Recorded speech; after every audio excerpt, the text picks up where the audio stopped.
So, yan po mga kalingap mga ka-ed, si Carla Masayan na makakasama si Beyonce papuntang Japan. So, yan po yung ating pag-uusapan po mamaya mga kalingap mga ka-ed.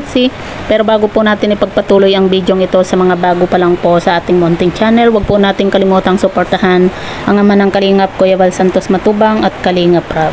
At paunawa, panoorin po muna ang full video bago mag-comment para malaman ang nilalaman nito. So, dito nga po mga kalingap mga ka-edsi, kung napanood nga po ninyo yung live nga po ni Jomar kung saan masaya nga po at gusto rin po ni Carla nga po na makasama nga po itong si Beyonce papuntang Japan para naman daw po ma-experience po ng EDC ang makapag-travel nga po sa ibang bansa.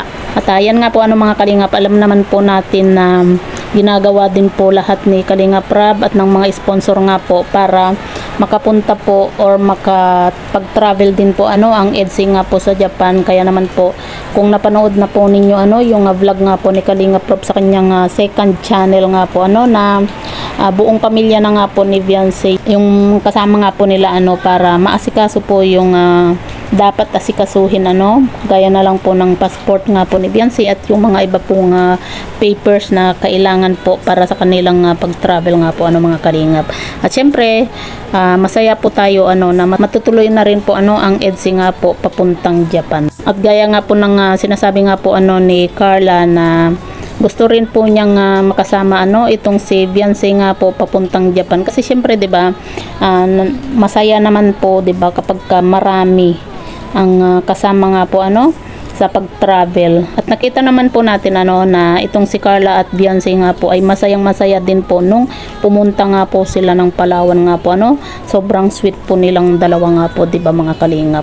Pero yun nga po mga kalingap, syempre hindi rin po maiiwasan na gusto rin po ng mga ibang supporter nga po na sana kumbaga sila Beyonce lang din po yung makapunta nga po ng Japan kasi kumbaga para magkaroon po sila ng moment nga po na silang dalawa lang po mga kalingap.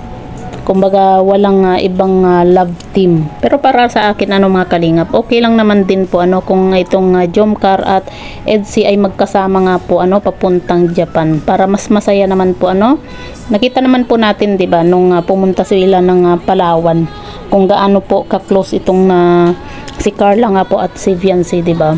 Yung ibang mga lang po kasi yung ibang followers, yung or fans nga po yung parang nag-aaway-away nga po, pero itong dalawang ito naman po ay okay naman po silang dalawa nga po kahit nga po nung 'di ba birthday nga po ni Pau, kung nakita naman natin kung gaano ka-close po ang tatlo maging itong si Joy nga po 'di ba.